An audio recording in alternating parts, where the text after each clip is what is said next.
Hi all, welcome to Jo movie world. The pet detective കണ്ടു. ഒരു cool fun movie, ഒരു confusions നിറഞ്ഞിട്ടുള്ള ലോജിക്കൊക്കെ മാറ്റി നിർത്തി കാണാവുന്ന ഒരു ഫൺ റൈഡ് എന്നൊക്കെ പറയില്ലേ, അതാണ് ഈ പടം. പ്രണീഷ് വിജയനാണ് ഇതിന്റെ ഡയറക്ടർ. പ്രണീഷും ജയ് വിഷ്ണുവും കൂടിയിട്ടാണ് ഇതിന്റെ സ്ക്രിപ്റ്റ് ചെയ്തിരിക്കുന്നത്. ഷറഫുദ്ദീൻ, വിജയരാഘവൻ, വിനയ് ഫോർട്ട്, വിനായകൻ, അങ്ങനെ കുറെ ആളുകൾ ഇതിലുണ്ട്. ഈ പടത്തിനെ കുറിച്ച് പറയുകയാണെങ്കിൽ നിങ്ങൾ ഇതിൽ ഫസ്റ്റ് തന്നെ ചെയ്യേണ്ടത്, ഇതിൽ റിയലിസ്റ്റിക് ആയിട്ടുള്ള കാര്യങ്ങളോ ലോജിക്കോ അങ്ങനത്തെ കാര്യങ്ങളൊന്നും ഇല്ല. പണ്ടത്തെ പടങ്ങളൊക്കെ പോലെ, ഒരു പ്രിയദർശന്റെ പടങ്ങളുള്ള പോലെ കുറെ കൺഫ്യൂസ്ഡ് ആയിട്ടുള്ള സിറ്റുവേഷൻസ്, കുറെ കഥാപാത്രങ്ങൾ, അവരുടെ ഉണ്ടാവുന്ന കൺഫ്യൂഷൻസ്, ഫണ്ണ്, തമാശ, പ്രോബ്ലംസ്, അങ്ങനെ അങ്ങനെ അങ്ങനെ ആകെ വരുന്ന ഒരു ബഹളല്ലേ, അതാണ് ഈ പടം. അതിന്റെ ഒരു മോഡേൺ വേർഷൻ. അതിൽ ഷറഫുദ്ദീന്റെ ലീഡിങ്. ഷറഫുദ്ദീനെ കുറിച്ച് പറയേണ്ട ആവശ്യമില്ലല്ലോ. മൂപ്പരുടെ കോമിക് റോൾ കിട്ടി കഴിഞ്ഞാൽ മൂപ്പര് എപ്പോഴും ഒരു വൈബാണ്. അത് ഇതിലുണ്ട്.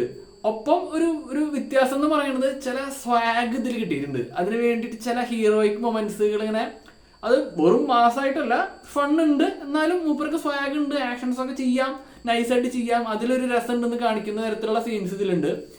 പിന്നെ ഇതിന്റെ ഒരു ടൂണും കളർ ടൂണും കാര്യങ്ങളൊക്കെ സെറ്റ് ചെയ്തേക്കണ തന്നെ എന്താ പറയുക, കുറച്ച് ഡിഫറെന്റ് ആയിട്ട് രീതിയിലാണ്.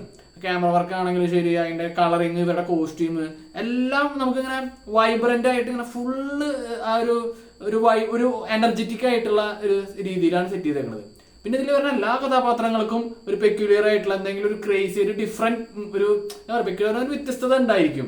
അതായത് ഒരു എന്താ പറയാ, നോർമൽ ക്യാരക്ടറായിട്ട് തോന്നാത്ത ഒരു ഔട്ട് ഓഫ് ദി ബോക്സ്, അങ്ങനത്തെ ഒരു എന്തൊരു സ്ട്രേഞ്ച് ഫീലിംഗ് ഉള്ള ക്യാരക്ടേഴ്സ്. അത് വിനയ് ഫോർട്ടിന്റെ പോലീസ് ആണെങ്കിലും, വിജയരാഘവന്റെ ഫ്ലൈറ്റിലെ കഥാപാത്രം ആണെങ്കിലും, വിനായകന്റെ ഒരു എന്താ പറയാ, ഒരു പ്രത്യേക സ്ലാങ്ങുള്ള ഒരു ഡോൺ കഥാപാത്രമാണെങ്കിലും, എല്ലാവർക്കും എന്തെങ്കിലും ഒരു പെക്യുലിയാരിറ്റി ഉണ്ട്. ഒപ്പം ഷറഫുദ്ദീനും ജോയ്മോനും മറ്റേ അപർണയും. ഈ അപർണയുടെ പെർഫോമൻസും ഇതിൽ പടത്തിൽ ഒരുവിധം ഓക്കെയാണ്. അപർണയുടെയും ഷറഫുദ്ദീന്റെ ഒക്കെ കോമ്പിനേഷനും കാണാൻ നല്ല രസമായിരുന്നു. പിന്നെ ഇതില് എഡിറ്റ് ചെയ്തേക്കണത് അഭിനവ് സുന്ദർ നായക്കാണ്. പേര് കേട്ടിട്ടുണ്ടാവും, നമ്മുടെ മുകുന്ദനോട് അസോസിയേറ്റ് ഒക്കെ ഡയറക്ട് ചെയ്ത ആളാണ്.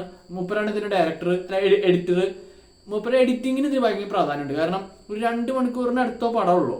നമ്മളങ്ങനെ ബോറടിക്കാണ്ട് ഇങ്ങനെ ഫാസ്റ്റ് പേസ്ഡ് ആയിട്ട് ഓരോ സീനിൽ അടുത്ത സീനിലേക്ക് ഇങ്ങനെ കട്ട് ചെയ്ത് ഇങ്ങനെ പോണതും നൈസായിട്ട് മൂപ്പർ ചെയ്തിട്ടുണ്ട്. പിന്നെ മ്യൂസിക് ഡയറക്ടർ രാജേഷ് മുരുകദേശൻ. പ്രേമം ചെയ്ത ആള്, ഇപ്പൊ റീസെന്റ്ലി പടക്കളം, ഇപ്പൊ ഈ പടം. മ്യൂസിക്കിന് ഇതിൽ നല്ല ഒരു പാർട്ടുണ്ട്. ഇവരുടെ ആ ഒരു എന്താ പറയാ, വൈൽഡ് റൈഡിനോട് ഒത്തുപോകുന്ന തരത്തിലുള്ള BGM ആണ് ഓരോ സീൻസിലും, ഓരോ സിറ്റുവേഷനിലും. പിന്നെ ഈ പറഞ്ഞ പോലെ ഇതിൽ കഥ ചിലപ്പോ ഇങ്ങനെ പറഞ്ഞു വരാൻ ചിലപ്പോൾ ഒരു കൺഫ്യൂസിങ് നമുക്ക് ഉണ്ടായിരിക്കും. പക്ഷെ കണ്ടുകൊണ്ടിരിക്കുമ്പോൾ നമുക്കിങ്ങനെ ആ ഒരു ഓളത്തിൽ, ഒരു താളത്തിൽ ഇങ്ങനെ പൊയ്ക്കൊണ്ടിരിക്കും. ക്ലൈമാക്സ് ഒക്കെ നേരത്തെ പറഞ്ഞ പോലെ പ്രിയദർശന പടങ്ങളിലൊക്കെ ഉള്ള പോലെ അവസാനം എല്ലാവരും ചേർന്നിട്ട് ഒരു പുക എന്ന് പറയില്ലേ, ഒരു വെടി പുക, അത് തന്നെയാണ് ഇതിലും. അത് നൈസായിട്ട് എടുത്തിട്ടുണ്ട്, കാണാൻ നല്ല രസമാണ്.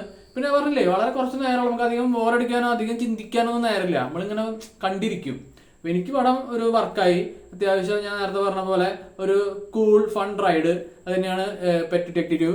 നിങ്ങൾ പടം കണ്ടു നോക്കുക. നിങ്ങളുടെ അഭിപ്രായം എന്ത് തന്നെയായാലും എന്റെ കമന്റ് സെക്ഷനിൽ പങ്കുവയ്ക്കുക. ഇപ്പോൾ വീഡിയോ ഇഷ്ടപ്പെട്ടെങ്കിൽ ലൈക്ക് അടിക്കുക, കമന്റ് അടിക്കുക, സബ്സ്ക്രൈബ് ചെയ്യുക, ഷെയർ ചെയ്യുക.